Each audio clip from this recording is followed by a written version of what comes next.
안녕하세요. 얼마 전 결혼이라는 무덤에서 기어나온 40대 초반의 여자예요. 혹시 여러분들은 결혼할 때 꺼리는 남자 타입 같은 거 있으신가요? 한 사람만 고른다면 저는 폭력적인 남성이었어요. 저는 순하게 생긴 외모와는 다르게 기가 좀 센 편이거든요.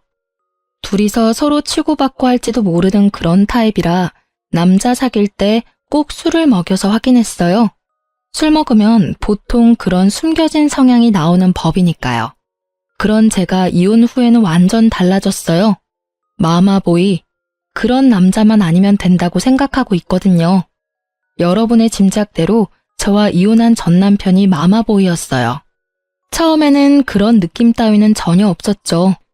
솔직히 기가 좀 약한 편이긴 해도 뭐든 엄마에게 물어봐야 한다 그런 것도 없었거든요. 저는 제 성격을 감싸주고 이해해줄 수 있는 부드러운 남자를 원했고 전 남편이 그런 면에서는 저와 잘 맞았기에 결혼을 할 수 있었던 것 같아요.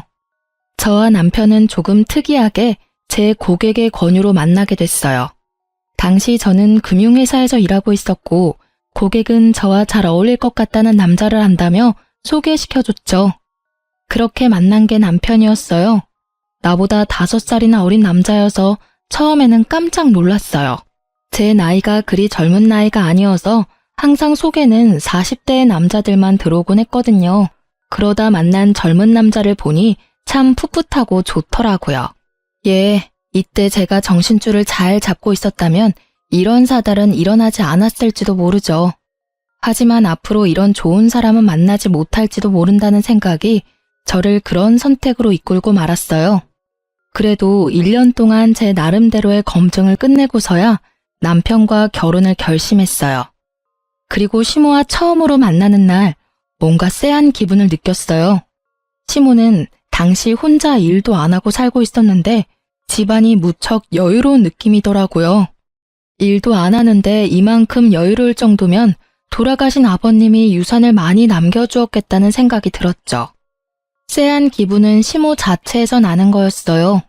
마치 저를 품평하는 듯한 눈빛에 사람을 아래로 보는 그런 시선까지 딱 제가 싫어하는 것들만 모아놓은 사람이 시모였어요. 솔직히 이렇게 유약한 남편에게 이런 시모가 있을 거라곤 상상도 못했었거든요. 시모는 저를 보더니 흡족한 듯 빨리 상견례 날을 잡으라고 하더군요. 어차피 결혼할 생각을 하고 있었기에 날짜를 잡기로 했죠. 그리고 상견례 날 시모는 저희 부모님과는 만나서는 집은 걱정하지 말아라, 자기가 집을 해주겠다 하셨어요. 그리고 무슨 일 생기면 도움도 많이 주겠다고 호언장담했죠.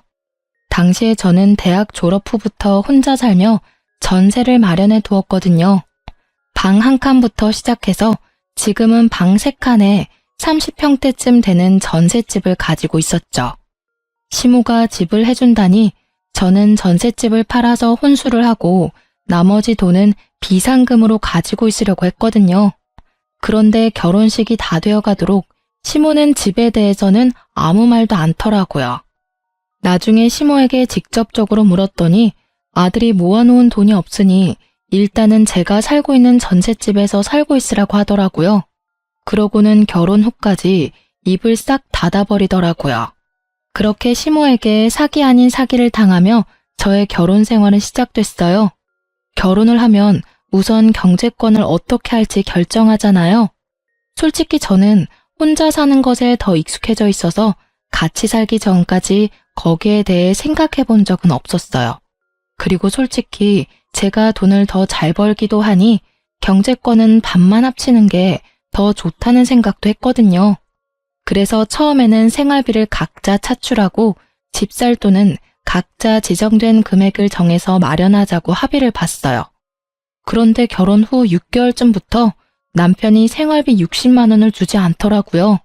여보, 이번 달 생활비 안 들어왔어. 넣어줘야 할 것 같은데? 미안해, 잠깐만 기다려봐. 그러고 남편은 시모에게 전화를 하더라고요. 엄마, 60만 원만 붙여줘. 생활비 쓰려면 필요해서. 용돈은 이번 달에 다른 거 샀는데? 그럼 어떡하지? 남편이 저를 힐끗힐끗 쳐다보며 말을 하더군요. 시모에게 하는 말 내용에서 저는 걸리는 느낌이 있었어요. 남편 입에서 용돈이라는 말이 나온 거죠. 그런데 남편이 전화 도중에 저한테 전화기를 넘기며 말하더라고요. 전화 좀 받아봐. 어머니가 할 이야기 있으시다는데. 네, 어머님, 전화 바꿨어요. 그래, 며느라가. 다른 게 아니라 우리 아들 월급은 내가 잘 관리하고 있거든. 그러니까 며느리 월급도 내가 관리해 줄게. 요즘 애들 돈 알기를 함부로 알잖니. 그래서 내가 관리해 주려고 하는데 월급 주면 내가 너희들한테 용돈으로 돌려주마. 남는 건 알아서 잘 불려줄 테니까 그렇게 알고. 네? 아니요. 어머님, 죄송한데 월급은 못 드려요. 그리고 남편 월급도 앞으로는 제가 관리할게요. 저희 전셋집이라 집 사려면 돈도 많이 모아야 하는데 혹시 남편 월급으로 돈 좀 모아두셨어요? 모아두셨으면 남편에게 주세요. 그거 미천으로 좀 더 모아서 집 사면 될 것 같아요. 모아둔 게 어딨니? 내가 먹여주고 재워주고 키워줬으니 그만큼 걷어가는 건 당연한 거고.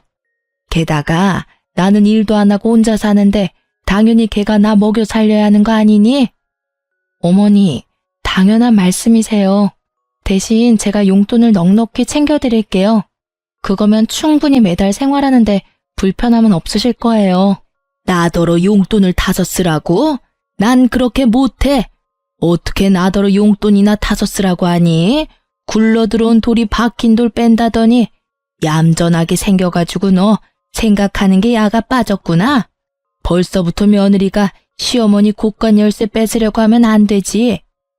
어머님, 곳간 열쇠를 뺏으려고 한다뇨. 전혀 그런 생각 없어요.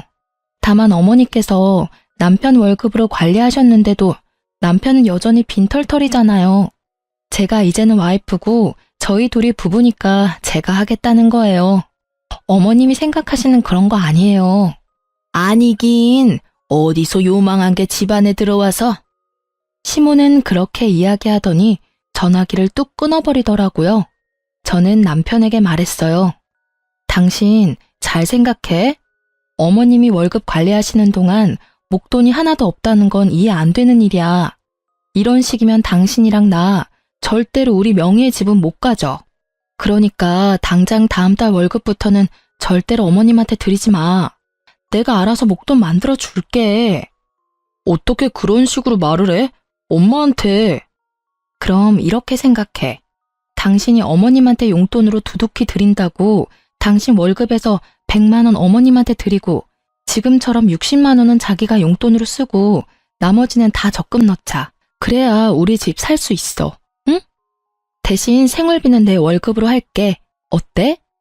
제 말에 남편이 흔들리더라고요. 결국 제가 남편 월급을 관리하게 됐어요. 그리고 그 이후 시모가 전화와서는 쌍욕을 날리시더라고요. 네가 감히 나한테 이런 짓 하고도 무사할 줄 아니? 어디서 남의 돈을 뺏어가? 꼴랑 100만 원 주고 생색 내겠다 이거지? 생색이 아니에요. 그 정도 받으시면 생활은 가능하시잖아요. 큰 돈 드는 건 저희한테 말씀하시면 최대한 도와드릴게요. 그러니까 더 이상 남편한테 압박 넣지 마세요. 시모는 분하다며 말을 잇지 못하다가 전화를 끊어버리더라고요. 저랑 할 이야기 없다 이거죠. 대신에 남편에게 계속 전화해서 하소연을 하더라고요. 어떻게 네가 이럴 수 있냐? 엄마를 뭐라고 생각하는 거냐? 그런 여우 같은 며느리한테 속아 넘어가지 마라 등등. 제가 들은 것만도 엄청났죠. 그런데 그런 건 이해했어요. 어머니가 아들한테 하는 말이니까. 그런데 제가 참지 못할 일이 벌어졌어요. 그때는 남편 사촌의 결혼식이 있던 날이었어요. 좋은 날이었고 남편이 청첩장을 받아왔길래 시모도 갈 거라고 예상하고 시모가 내야 할 축의금까지 챙겨서 결혼식장으로 향했어요. 예식 전에 조금 일찍 도착한 저와 남편은 시모의 뒷모습을 보고 시모에게 걸어가고 있는 중이었어요. 그런데 가까이 가자 시모 목소리가 또렷하게 들리더라고요. 아유, 정말 미치겠어. 어디서 여우 같은 게 기어들어와서는 우리 아들을 완전히 망쳐놨지 뭐야. 게다가 집안도 꼴이 말이 아니야. 욕심이 얼마나 끝도 없는지. 아니, 내가 아들 월급 착실히 관리해줬는데도 아들 월급을 싹 다 가져가 놓고는 세상에 용돈이랍시고 쥐꼬리만큼 주는 거 있지? 시모가 제 욕을 하고 있더라고요. 아주 시원하게 말이죠.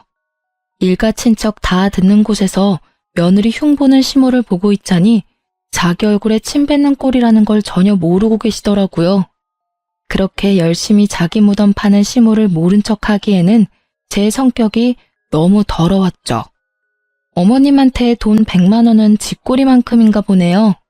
저희는 한 달 용돈으로 100만 원 드리는 것도 많이 드린다고 생각하고 있는데요. 솔직히 어머님이 용돈만 타가시는 건 아니잖아요. 가전 고장나면 부르고 집안의 경조사태도 돈 해달라고 그러시고 하다못해 공과금도 저희가 내드리잖아요. 뭐가 그렇게 못마땅하셔서 친척분들 다 계신 데서 이렇게 며느리 못난 점만 지적하고 계신지 저는 잘 모르겠네요. 네가 여긴 무슨 일이냐? 저희도 초대받아서 왔어요. 어머님이 알고 계실 거라고 생각하고 말을 안 드리긴 했는데 이렇게 어머님이 못마땅해하는 점도 알게 돼서 어찌 보면 다행이기도 하네요.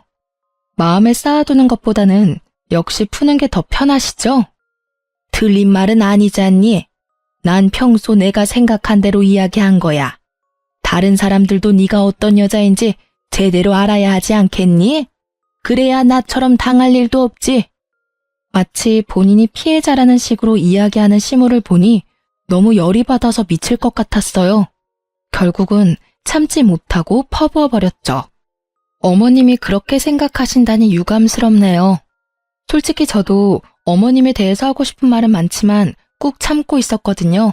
솔직히 결혼 전에 집 한 채 해주겠다고 하시고는 결혼 후에는 돈 없다며 모른 채 하신 건 이해했어요. 그런데 저희 남편 월급 관리하시는데 그 많은 월급이 다 사라졌다는 건 좀 걱정스러운 일이잖아요. 지금 살고 있는 집도 제가 처녀 때부터 살던 전셋집인데 착실하게 모아두었다면 집 한 채 정도는 대출받아서 살 수 있었을 텐데 아쉽네요. 그래서 그때 어머님이 제 월급도 내놔라 했을 때 못 드린 거예요. 제 월급도 다 사라질까 봐요. 제 이야기에 그걸 듣고 있던 주변 지인분들이 모두 깜짝 놀란 얼굴을 하며 쑥덕거리더라고요. 걸어온 싸움을 마다하지 않는 게 제 성격이라 저도 시모의 험담에 험담으로 돌려준 것뿐이었어요. 제 말에 시모 얼굴이 익어버린 문어처럼 새빨갛게 변했어요. 저는 그걸 보고도 덤덤하게 한마디 덧붙였어요. 그리고 저는 적어도 남편 돈으로 적금은 넣어요, 어머님. 적금 하나 없이 장가 보내신 건 어머님이시고요. 그래서 지금 제가 처녀 쪽부터 살던 전셋집 신세 아직도 지고 있잖아요. 저희를 그렇게 만든 어머님이 제 탓을 하시는 건 좀 아니지 않나 싶네요. 결국 시모는 그 자리를 참지 못하고 떠났어요. 저는 수군거리는 사람들을 뒤로하고 축의금 내는 곳으로 가 남편 봉투와 시모 봉투를 같이 줬어요. 뒤에서 사람들 말이 다 들리더라고요. 시모를 파렴치하다 말하는 사람들이 많았어요. 아들 돈 가져다 뭐에 썼냐며 의문을 가지는 사람도 있었고요. 그렇지만 저에 대한 소리도 들었죠. 며느리 순해 보인다고 다루기 쉬울 것 같다더니 결국은 임자를 만났네. 시어머니에게 말 한마디를 안 지는 며느리를 들이다니 저 집도 조용하지는 않겠어. 그 이야기를 듣는데 그런 생각이 들더라고요. 설마 시모가 남편뿐만이 아니라 저한테도 빨대 꽂으려고 결혼시켰나 싶은 생각이요. 제 딴에는 심각하게 생각하는데 남편이 제 뒤를 쫓아와서는 귀찮게 종알거리더라고요. 엄마랑 싸우지 마. 솔직히 월급도 자기가 집 이야기 안 했으면 자기한테 줄 생각 없었어. 정말로 남편은 남의 편이더라고요. 마누라가 친척들 사이에서 욕 얻어먹는데도 자기 엄마 두둔하는 남편을 보며 고개를 저었어요. 이날을 기점으로 저와 시모의 사이는 건널 수 없는 강을 건넌 것과 마찬가지였어요. 당신은 부부가 뭔지 몰라? 함께 살기만 하면 부부인 줄 알아? 우리는 공동의 재산을 만들어서 미래를 준비해야만 하는 사람들이라고. 어머님한테 용돈을 드리는 건 괜찮지만 월급을 다 뺏기면 우리 미래는 어떻게 돼? 평생 집도 없이 전셋집 돌아다니며 살 거야? 애 낳아서 기르는데 드는 돈만 해도 얼만데. 설마 당신 나한테 빨대 꽂을 생각으로 결혼한 건 아니지? 그런 거 아니야. 나도 자기가 하는 말들이 맞다고 생각하니까 어머니한테 월급 안 드리고 당신한테 꼬박꼬박 주잖아. 남편은 제 말에 금방 꼬리를 내리더라고요. 그렇게 저는 시모에게 이겼지만 기분은 찜찜했어요. 시모가 그냥 넘어가지는 않을 거라는 생각 때문에요. 그리고 언제나 불길한 예감은 틀린 적이 없어요. 그날 이후 1년도 지나지 않아 문제가 생기고야 말았거든요. 시모는 남편 월급 대신에 남편을 자주 부르게 됐어요. 저녁마다 주말마다 불러내기 일쑤였죠. 처음에는 시모가 외롭다고 생각했어요. 그리고 그 뒤에는 시모가 나를 괴롭히려고 그런다고 생각했죠. 남편이 거의 집에 들어오지 못했거든요. 정말 이혼하기 직전 1년은 거의 별거를 하는 느낌이 들 정도였어요. 시모 집에서 자고 오는 날이 더 많았으니까요. 마치 남편을 시모에게 뺏긴 기분이었어요. 처음에는 저도 참으려고 했는데 1년 동안 이런 일이 이어지자 참을 수 없겠더라고요. 결국은 남편 차에는 블랙박스를 확인하게 됐죠. 시모가 불러서 시모에게 가는 건 맞지만 가서 뭘 하나 싶은 생각이 들었거든요. 그래서 블랙박스를 확인한 건데 저는 생각지도 못한 대화 내용을 듣고야 말았어요. 남편과 내연녀의 대화였거든요. 자기야, 오늘은 언제까지 가야 해? 오늘도 우리 집에서 자고 가면 안 돼? 안 돼. 오늘은 집에 들어가야 해. 너무 안 들어가면 의심하거든. 의심할 리 있겠어? 여태껏 이렇게 몰래 잘 만나고 있었는데. 벌써 1년이잖아. 근데 자기 이혼은 언제 하는데? 나도 빨리 결혼하고 싶어. 그건 엄마가 알아서 이야기해 줄 거야. 맨날 엄마. 너무 효자면 인기 없는 거 알지? 이 대화를 듣고 있는 내내 부하가 치밀어서 진짜 눈앞이 캄캄하더군요. 처음에는 남편에게 화가 났어요. 어떻게 나한테 이런 모멸감을 줄 수 있는지, 다른 여자를 만나면서 나를 속여올 수 있었는지, 그런 생각들이 떠올라 미쳐버리겠더라고요. 근데 가만히 둘의 대화를 들어보다가 결혼하고 싶다는 여자 이야기에 남편이 엄마가 알아서 해줄 거라는 말이 거슬리더라고요. 혹시 시모가 이 모든 걸 알고 있는 건 아닐까 하는 생각이 머리를 스쳤죠. 냉정하게 생각해보면 남편처럼 마마보이에 우유부단한 사람이 먼저 나서서 불륜을 저지를 일은 없을 거잖아요. 엄마 말이라면 찍소리도 못하는 이 남자를 움직일 수 있는 건 오직 시모뿐이라는 생각도 들었고요. 저는 남편이 오랜만에 집으로 돌아온 날 남편을 불러 세웠어요.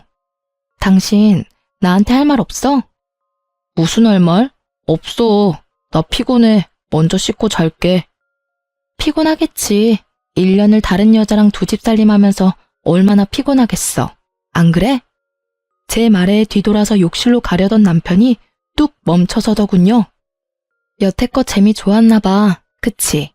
시댁 간다고 해놓고 열심히 다른 여자 만나니까 어땠어? 막 짜릿하고 기분 좋고 그래? 그걸 당신이 어떻게 알았어?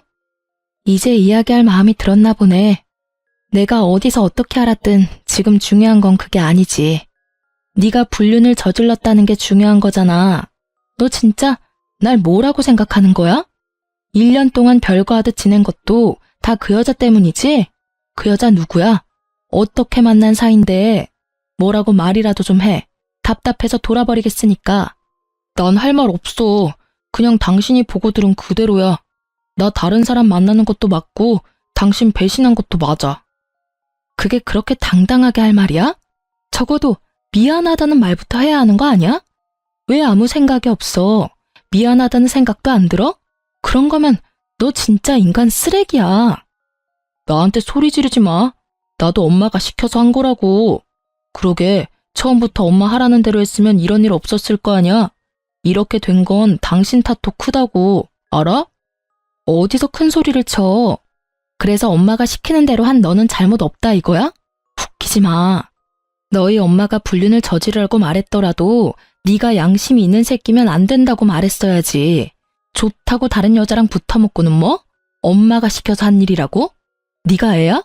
너 중학교 다니는 꼬맹이니? 그래서 엄마가 시켜서 마누라 배신하고 나니까 기분이 좋아? 엄마가 하라는 대로 하는 게 편하잖아. 당신이랑 결혼한 것도 엄마가 원해서 한 거야. 엄마 아니었으면 너랑 결혼도 못했어. 그건 알고 이렇게 화내는 거야? 이 대목에서 저는 제대로 한 대 맞은 기분이었어요. 이 남자는 저를 사랑하지도 않는데 시모의 말 하나로 결혼을 한 거였어요. 처음부터 시모의 타겟이었다는 것이 너무 참을 수 없을 만큼 분하고 끔찍했어요. 야, 이 미친 새끼야. 그걸 말이라고 지금. 그래서 이 결혼 다 무효다 이거야? 와, 진짜 사람 열받게 만드는데 재주 있네? 만약에 네가 정말로 엄마가 시켜서 나랑 결혼한 거면 너 조만간 네 인생 망치게 될 거야. 어머님이 네 인생 대신 잘 살아줄 것 같니? 절대로 아니거든? 그런 거였으면 널 땡전 한 푼 없이 장가 보내는 짓도 하지 않았겠지. 네 월급이 여태껏 어디로 갔는지 궁금하지도 않아? 네 어머니가 널 그런 식으로 망치고 있는데도 끝까지 엄마. 그리고 네가 이딴 식으로 행동하면서도 죄책감 하나 안 드는 이유는 어머니가 시켜서 하고 있어서라는 핑계 때문이겠지만 나한테 실제로 상처 준 사람은 너야. 나쁜 놈은 너라고. 저는 남편과 대화를 할수록 열이 받는 걸 참을 수 없었어요. 다 됐고 우리 이혼해. 사랑도 없고 정도 없고 우리 사이에 뭐가 남았어? 만나는 여자랑 잘해봐. 대신 나는 당신 유책 배우자로 이혼 소송할 거니까 그렇게 알고 있어. 하긴 당신한테 이혼 말해서 뭐해? 어차피 이혼도 너희 엄마랑 이야기해야 되는 거잖아. 그렇지? 그리고 지금 당장 내 집에서 나가. 이 집에 한 줌의 기여조차 없는 당신은 여기 있을 자격도 없거든? 나갈 때 내가 준 건 다 놔두고 네가 가지고 온 것들만 두고 나가. 남편은 주섬주섬 물건들을 챙기더니 미안한 기색도 없이 집에서 나가더라고요. 그 뒤통수를 보니 열받더라고요. 그런데 1시간쯤 뒤에 시모에게 전화가 오더라고요. 남편이 시댁에 가서 다 말했구나 싶어서 전화를 받았죠. 그래, 나다. 너희 이혼하기로 했다면서? 잘 생각했다. 내가 봐도 너희 잘 안 어울려. 그러니까 앞으로 아들 월급은 가져갈 생각하지 마. 알았니? 지금 그걸 말이라고 하세요? 따지고 보면 이 이혼도 어머님이 다 만든 거잖아요. 남편이 자기 입으로 이야기 다 했어요. 이 여자도 어머님이 소개해줬다고. 어떻게 아들을 불륜남으로 만들어서 이혼시킬 수가 있어요? 그게 안 되는 이유라도 있니? 지가 싫었으면 그렇게 안 하면 될 일이었어. 그런데 좋다고 다른 여자 만난 거 보면 너하고 같이 살기가 싫었나 보지. 난 그렇게 생각해. 내가 뭐라 말하든 걔가 싫으면 안 하면 그만이야. 그런데 걔가 그런 행동하는 건 다 걔가 그럴 만한 사정이 있어서 그런 거라는 생각은 안 드니? 나는 아들한테 조언한 것밖에 없어. 세상에 여자가 어디 너뿐이니? 더 좋은 여자도 얼마나 많은데. 그러게 처음부터 내 말을 잘 들었으면 이런 일도 없었을 거잖니?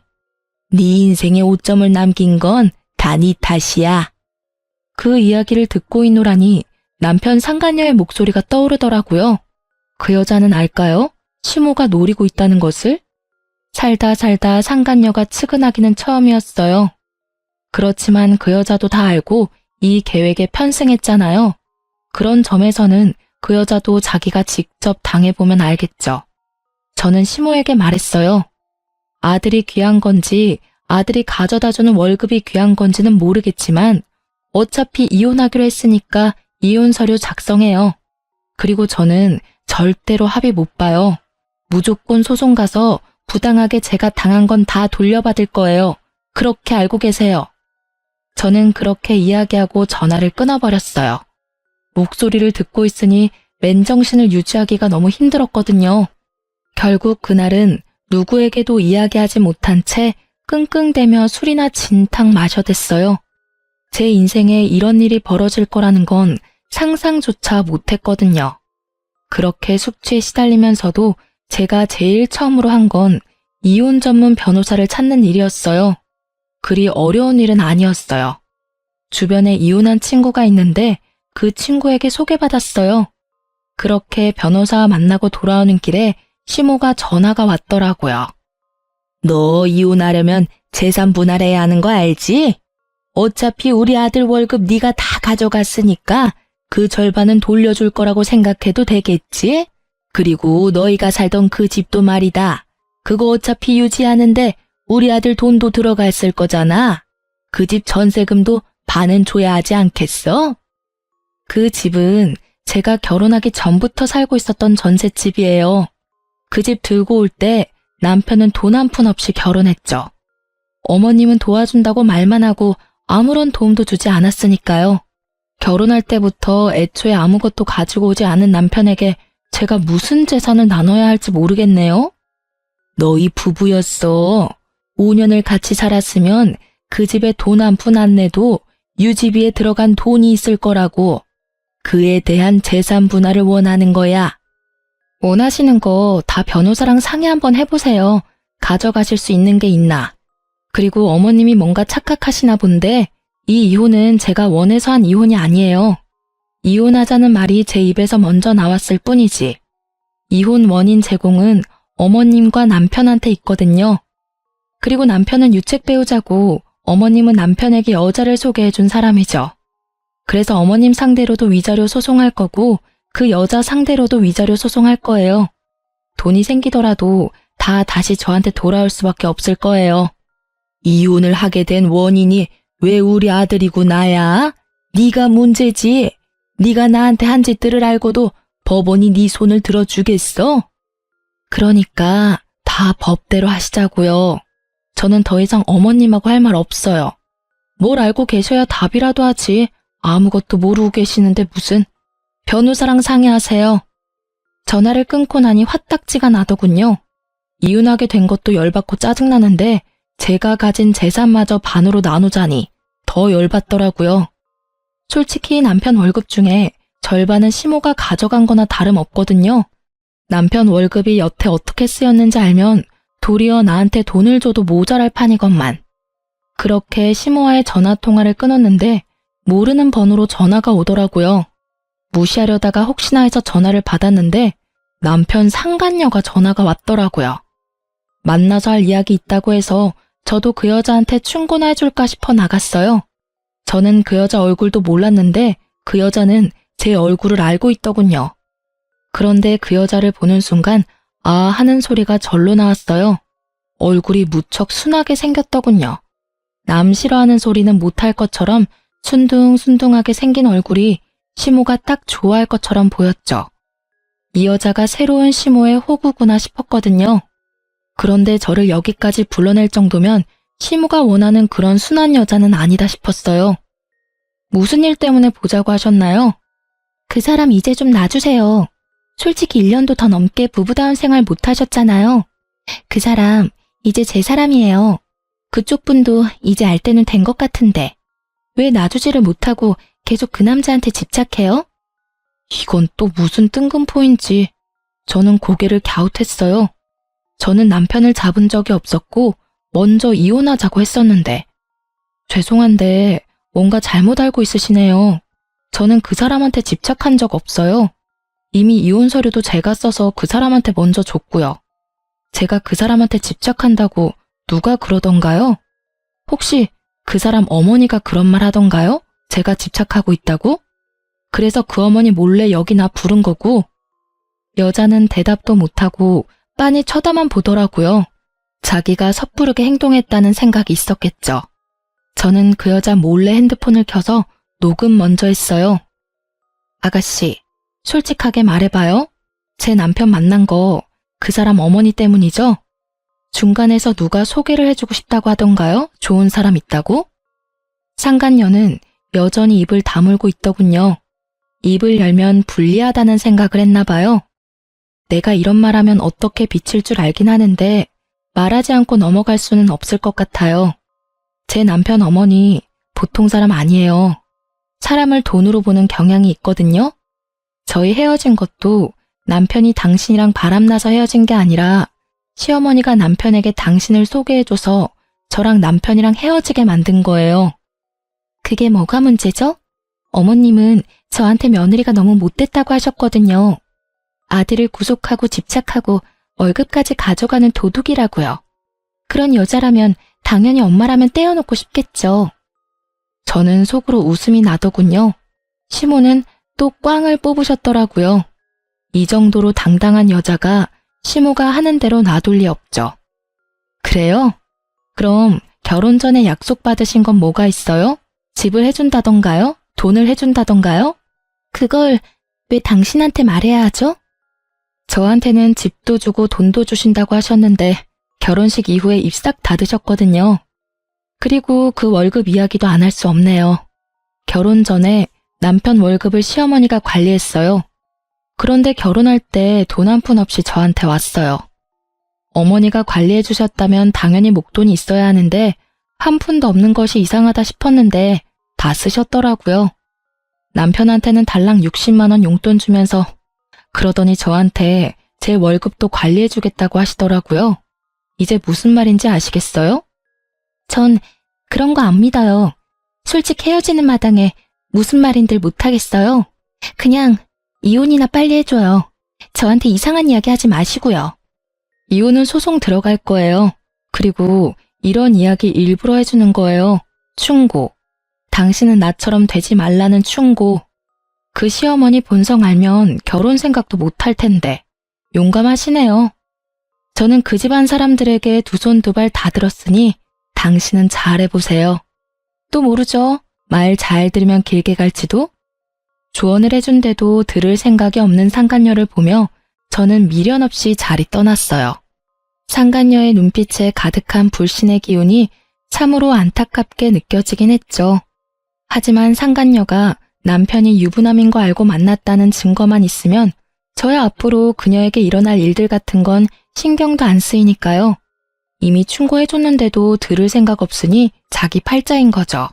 그렇게 상간녀와 헤어지고 저는 이혼 소송에 집중했어요.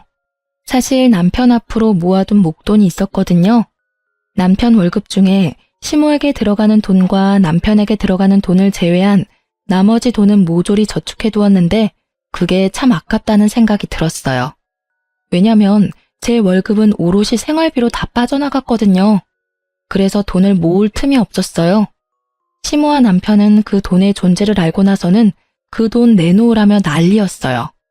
통장 비밀번호를 제가 알고 있었거든요. 저는 일단 그 통장 비밀번호를 남편에게 알려줬어요. 거의 5천만 원 정도였는데 남편에게는 이야기했죠. 시모에게 이 돈 주면 당신은 이 돈 만져보지도 못하고 날릴 거라고요. 그랬더니 잘 가지고 있는 모양이더라고요. 제가 이런 일을 한 이유는 따로 있었어요. 이혼 소송이 끝나고 판결이 났는데 제가 그 목돈을 다 가져오게 됐거든요. 시모에게 뺏기면 본전도 못 찾을 것 같아서 남편에게 그렇게 말해뒀는데 어찌 잘 돼서 그 돈은 그대로 저에게 돌아오게 됐어요. 이유는 그거였어요. 일단 남편이 유책 배우자라서 제게 위자료를 지급하라는 판결이 났고요. 남편과의 재산 분할에서도 실질적인 결혼 생활이 얼마 되지 않아서 결혼 전 가지고 온 재산은 재산 분할에 속하지 않았기에 전세금은 남편에게 주지 않아도 됐었어요. 다만 결혼 후에 만들어진 재산인 남편 명의의 목돈은 저도 나눠 가지게 됐거든요. 그리고 저는 상간녀 위자료 소송이랑 시모에게도 위자료 소송을 진행했어요. 저희 혼인의 파탄이 시모에게도 있다는 점을 이용했거든요. 결국 남편과 상간녀 시모에게는 위자료 폭탄이 떨어진 셈이었죠. 그래도 남남이 되니 오히려 마음이 편하더라고요. 그렇게 이혼이 완료되고 나서 남편은 바로 재혼했어요. 제가 주의를 줬는데도 남편과 결혼을 덥석해버린 상간녀의 소식이 너무 궁금해서 그 뒤에 수소문을 봤거든요. 알고 보니 상간녀도 시모에게 집을 해주겠다는 이야기를 들었다고 하더라고요. 시모도 해주려는 생각은 있었을지도 모르죠. 남편이 저와 이혼하면서 나누게 될 재산으로요. 그런데 막상 뚜껑 열고 보니 도리어 저한테 돈을 줘야 하는 상황이 되었잖아요. 결국 상간녀에게 시댁에 들어와 살라고 했대요. 그러고는 저와 비슷한 순서로 일이 진행됐더라고요. 그 여자는 저보다 더 심했죠. 같이 살아야 했잖아요. 그리고 상간녀 위자료도 저한테 줘야 했으니 남편 월급 떼이는 거 확인하고서야 아차 싶었나 보더라고요. 자기 월급까지 달라는 시모를 피하는 게 힘들었는지 결국은 남편과 빛과 같은 속도로 이혼했다고 하더라고요. 그렇게 될 줄 알고 충고까지 해줬건만 결국 몇 달 못 살고 헤어질 거 뭐하러 결혼까지 했을까 싶었어요. 그것도 자기 팔자인 거죠. 전 남편은 두 번째 이혼 이후에 술을 먹고는 저를 찾아왔더라고요. 당신이 다 옳았어. 엄마가 나를 망치고 있었어. 내 인생은 이제 완전히 망가졌다고. 왜 여기 와서 이런 소리 해? 나 이제 당신 와이프 아니야. 당신도 내 남편 아니고. 그럼 누구한테 가서 이야기해? 두 번째 와이프는 석 달 만에 이혼하자고 하고는 아예 도망치듯이 나가버렸어. 게다가 나는 빈털털이고. 당분간은 위자료 때문에 계속 돈이 나가겠지. 그 여자 위자료도 내가 내주고 있었거든. 근데 어쩌나? 나 얼마 전에 회사 그만뒀거든. 그래서 당신한테 위자료 지급 못할 수도 있어. 회사를 그만둬? 뭐 때문에? 나 회사에 소문이 다 났어. 이혼하고 바로 결혼한 것도 소문거리였는데 재혼 후 바로 이혼한 것도 소문 확 퍼지더라. 결국은 사람들 수군거리는 소리가 너무 무서워서. 다른 직장 찾으면 되지. 뭘 고민하는데? 왜 고민이냐고? 일을 하면 뭘 해? 엄마가 계속 사고를 쳐대잖아. 얼마 전에는 내 앞으로 대출까지 받아서 쓰셨더라. 뭐 하느라 그만큼 대출 받았냐고 물었더니 옷 사고 가방 사고 액세서리 사고 품위 유지하려면 돈이 많이 든대. 나는 빚 때문에 허덕이는데. 그래서 내가 월급 맡기지 말라고 했잖아. 그러니까 당신 말이 하나부터 열까지 다 옳았더라고. 난 여태까지 엄마가 해주면 다 편하다고 생각했거든. 그런데 이렇게 계속 실패를 하다 보니 그게 편한 게 아니라 도피였다는 생각이 들더라고. 나한테 진정으로 옳은 이야기 해준 사람은 당신뿐이었거든. 그래서 말인데 우리 다시 시작해보지 않을래? 나 당신이 원하면 엄마랑도 인연 끊을 수 있어. 그건 절대로 안 돼. 아니 못해. 나는 다시 그런 일 겪고 싶은 마음 없어. 그리고 이렇게 내가 당신이랑 이야기하고 있다고 내가 당신을 용서했다고 착각하지 마. 나는 죽을 때까지 내 인생에 오점 남긴 당신 용서 못해. 냉정한 제 말에 전 남편도 흠칫하더라고요. 어디서 다시 잘해보자는 소리를 할 수 있는지. 지가 한 짓은 생각도 안 하고 엄마 탓만 하는 그런 면은 여전하더라고요. 그렇게 전 남편을 보내고 그야말로 평온한 시간을 보냈어요. 솔직히 완전 평온하지는 않았죠. 이혼하신 분들은 아시겠지만 수많은 사람의 관심 대상이 되거든요. 그런 관심이 사그라져 들 때쯤 전 시모와 우연히 길에서 만난 적이 있어요. 친정이 시댁과 가까웠거든요. 애써 무시하고 지나가려 했더니 저를 붙잡더라고요. 너 우리 아들한테 도대체 무슨 짓 했어? 걔가 그렇게 험한 소리 할 줄 아는 애도 아니었고 무엇보다 나를 탓할 아이는 절대 아니었다고. 그런데 너하고 이야기하고 나서 우리 집에 오더니 내 탓하며 짐 다 싸서 나가버렸어. 지금 몇 달째 연락도 되지 않아. 그걸 저한테 물으시면 어떡해요? 그거야말로 어머님이 잘 알고 계실 텐데요. 사람이 집을 나갈 정도면 당연히 같이 살고 있는 사람이 원인이지 않을까요? 어머님이 뭔가 했으니 그 사람이 도망갔겠죠. 거기에 저를 끼워 넣으시는 건 너무하시네요. 이제 완전 남인데. 네가 아니면 걔가 그렇게 변할 이유가 뭐가 있어? 하여튼 여전히 기분 나쁜 애야. 어떡하다 이런 애하고 엮여서는. 너랑 우리 아들 결혼하고 뭐 하나 잘 되는 게 없어. 너한테 나쁜 물이 들어서 월급도 안 주고 싹 다 가져가 버렸잖아. 그러게 용돈 받으면서 살 때 잘하시지 그러셨어요. 그랬으면 이혼할 일도 없었고 착실히 돈 모아서 호강시켜 드렸을지도 모르는데. 두 번째 며느리는 잘 지내고 있나 모르겠네요. 얼마 전에 이혼했다는 이야기는 들었거든요. 아들이 처복이 없어. 내가 봤을 때는 이 정도로 없으면 혼자 사는 게 맞아. 어떻게 여자 둘 다 못 참고 이혼을 해? 우리 아들이 뭐 빠지는 데라도 있니? 솔직히 그 정도면 어딜 가도 빠짐은 없지. 그렇죠. 솔직히 전 남편만 본다면 빠질 만한 데는 없죠. 그렇지만 결혼은 가족끼리의 결합이잖아요. 집안에 모시기 힘든 가족이 있으면 누구라도 힘들지 않을까요? 제가 봤을 때 제 전 남편은 처복이 없는 게 아니라 다른 복이 없는 것으로 보여요. 그냥 혼자 사는 게 확실히 낫겠죠. 저는 웃으며 전 시모의 말에 비꼬아줬어요. 처복이 없다니 제가 봤을 때는 부모 복이 없는 거죠.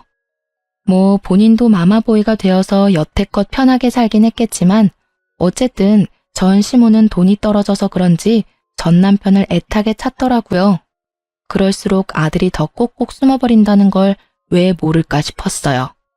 그리고 전 남편은 자기 엄마가 시키는 대로 하다가 결국은 와이프를 둘이나 잃고 빚만 남았죠. 저는 분노와 자책, 체념의 쓰리콤보를 겪고 서서히 마음의 평화를 찾고 있어요. 이따금 그때의 기억이 떠오르며 열받을 때도 있지만 그래도 그때와 비교하면 마음고생은 전혀 없으니까요. 사람 순진한 얼굴만 보고 호구되어 줄 여자나 찾던 시모가 자기 아들하고 싸우고 결국은 혼자 살게 된 걸 보니 자기가 한 행동 그대로 돌려받았다 싶더라고요. 그리고 전 남편도 결국 재혼한 여자와도 이혼하고 퇴사까지 하게 되었으니 이제는 자기 행동에 스스로 책임을 지게 된 거죠. 여태껏 시모 뒤에 숨어서 자기 합리화 열심히 했잖아요. 그걸 보며 저는 제 안에 있던 남자에 대한 기분이 극적으로 달라져 버렸어요. 절대로 마마보이는 안 된다는 걸요. 그건 효자가 아니라 비겁한 겁쟁이일 뿐이에요. 나이 40에 애도 없이 혼자 되어서 주변 사람들에게 위로도 많이 받았지만 쓴소리도 많이 받았어요. 늙어서 혼자 살면 볼품없다, 없어 보인다. 이런 이야기를 듣는 것도 이제는 아무렇지 않을 만큼 단단해졌다고 생각해요. 솔직히 제가 만약 그때 참고 살았더라면 저는 분명히 우울했을 거라고 생각해요. 빨리 빠져나온 걸 다행이라고 생각하고 있거든요. 부모 욕심으로 자식 인생을 마음대로 쥐락펴락하는 시모를 보니 없었던 남자를 기피하게 돼서 재혼은 생각도 못하고 있어요. 글 쓰는 내내 그날의 기억을 떠올리며 다시금 저를 돌아볼 수 있게 되었어요. 가끔 정말 힘든 일이 있을 때는 제 이혼 때를 생각해요. 이때만큼 힘든 일도 없었고 이때만큼 시달릴 일도 없었죠. 결혼은 무덤이라는 말을 스스로 실감하게 될 줄 몰랐는데 그래도 기어나와 보고서야 자유로운 몸이 좋다는 걸 깨달았어요. 앞으로도 제 인생에 알콩달콩한 부부 같은 건 없을지도 몰라요. 그렇지만 다음번에 기회가 혹시라도 온다면 제발 평범한 사람이기만을 바랄 뿐이에요. 지금까지 제 사연 들어주셔서 감사합니다.